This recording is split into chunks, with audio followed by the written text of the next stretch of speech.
ભગવાન વેદવ્યાસજી સુખદેવજીને પ્રણામ કરે છે, વંદન કરે છે, કારણ કે શંકરનો અવતાર છે, સ્વયં મહાદેવનું સ્વરૂપ છે. આવો આપણે પણ સુખદેવજીને પ્રણામ કરીએ.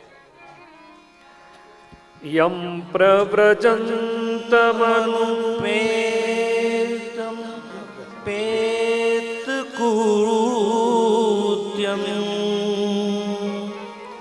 દ્વૈપાયનો વિરહ કાતર આજુહા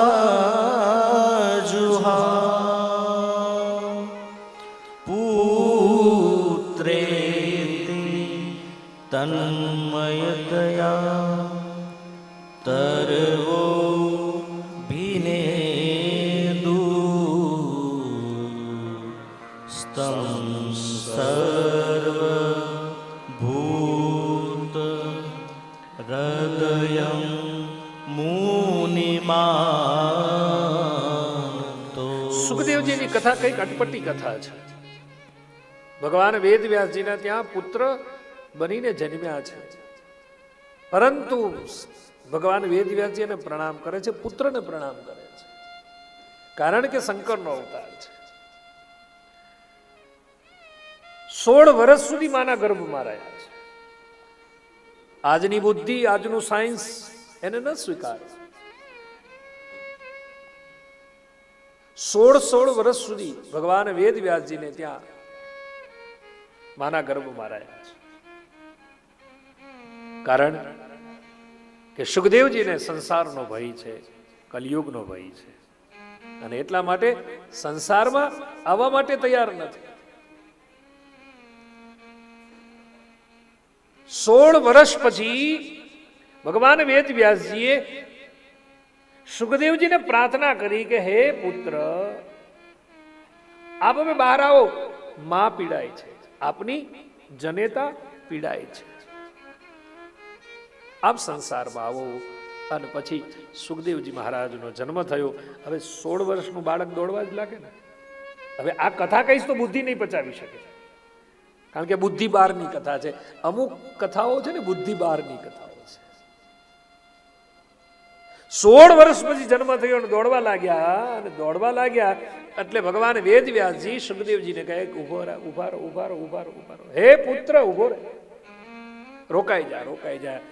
પરંતુ સંસારના ભયથી શ્રી સુખદેવજી મહારાજ વન તરફ દોટ મૂકે છે. 16 વર્ષ પછી પુત્રનો જન્મ થયો છે અને પિતા ભગવાન વેદવ્યાસજી સુખદેવજીની પાછળ પાગલ થયા છે. પુત્ર પ્રેમ પ્રગટ્યો છે, પુત્ર પ્રત્યે સ્નેહ પ્રગટ થયો છે, પુત્ર પ્રત્યે ભાવ પ્રગટ થયો છે. હે પુત્ર રોકાઈ જા. પરંતુ સુખદેવજી મહારાજ કાંઈ સાંભળવા તૈયાર નથી. અને એ સમયે વન તરફ દોટ મૂકે છે, પાછળ ભગવાન વેદવ્યાસજી જોડે છે. અને પછી તો સુખદેવજી દેખાતા બંધ થયા એટલે રડતા ભગવાન વેદવ્યાસજી વૃક્ષોને પૂછે છે, હે ઝાડવાઓ, તમે મારા પુત્રને જોયો છે? અને એ સમયે આ દેશના ઝાડવાઓ જવાબ આપે છે. ઝાડવાઓ પણ ભગવાન વેદવ્યાસજીને કહે છે કે હે વેદવ્યાસ ભગવાન, આપ જેને પુત્ર માનો છો એ કોઈ સામાન્ય નથી, એ જગતના કલ્યાણ માટે જાય છે, જવા દો ને, તપ કરવા માટે જાય છે, એને જવા દો. પણ એક પિતાની વેદના છે ને પુત્ર પ્રત્યેની. અંતે સુખદેવજી મહારાજ પાછા વળતા નથી.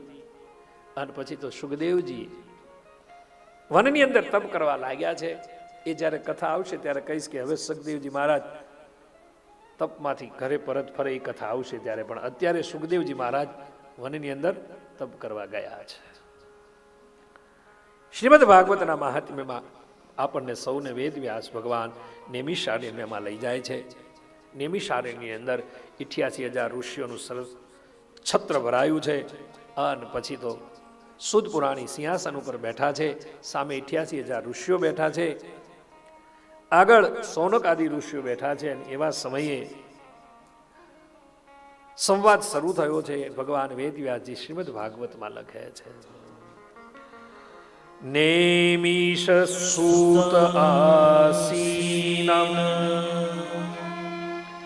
અભિવાદ્ય મહામતિ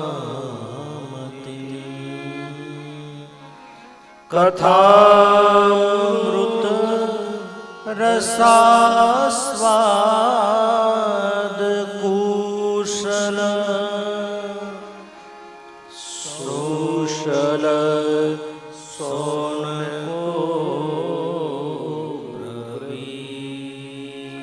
ગોમતી નદીનો કિનારો છે, નૈમિષારણ્ય જેવું પરમધામ છે. અને પરમધામની અંદર સુત પુરાણી એટલે ભગવાન વેદવ્યાસજીના શિષ્ય સિંહાસન ઉપર વ્યાસાસન પર બિરાજમાન છે અને સામે 88,000 ઋષિઓનું સત્ર ભરાયું છે. અને એવા સમયે દિવ્ય સંવાદ ચાલ્યો છે. હવે નૈમિષારણ્ય જેવું ધામ છે. આમ તો આપણે ત્યાં કુલ 10 અરણ્ય છે. 10 અરણ્ય શાસ્ત્રમાં સનાતનીય પરંપરામાં 10 અરણ્યની વાત છે, જે બધા જ ધામ કહેવામાં આવે છે, જે બધા જ તીર્થધામ કહેવામાં આવે છે. એમાંનું પહેલું છે નૈમિષારણ્ય, જે ઉત્તર પ્રદેશ લખનૌની બાજુમાં સીતાપુર જિલ્લો છે અને ત્યાં ગોમતી નદી આવેલી છે. એ કિનારે આવેલું આખું અરણ્ય જેને નૈમિષારણ્ય કહેવામાં આવે છે. બીજું છે કે દંડકારણ્ય. આપ કથા જાણો છો દંડકારણ્યની. એ ગોદાવરીના તટની બાજુમાં છે, જે આપણું ગુજરાતનું ડાંગ વન ક્ષેત્ર કહેવામાં આવે છે, જ્યાં સબરી જે આશ્રમ મતંગ ઋષિનો આશ્રમ, એ દંડકારણ્ય. ભગવાન જ્યારે સીતાજીની શોધ માટે નીકળ્યા ત્યારે દંડકારણ્ય અંદરથી પસાર થયા, એ કથા મળે છે. ત્રીજું એક અરણ્ય છે સેંધરાવરણ્ય, જે સિંધુ નદીના કિનારે આવેલું છે. આ વિશ્વની સૌથી લાંબી નદી સિંધુ નદી કહેવામાં આવે છે.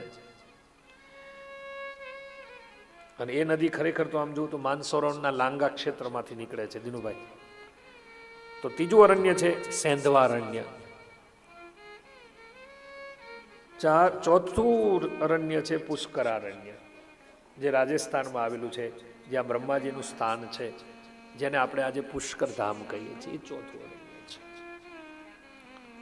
પાંચમું એક છે અર્બુદારણ્ય, જે આપણું ગુજરાતનું અંબાજી ક્ષેત્ર કહેવાય, એને અબુદ અરણ્ય કહેવામાં આવે છે.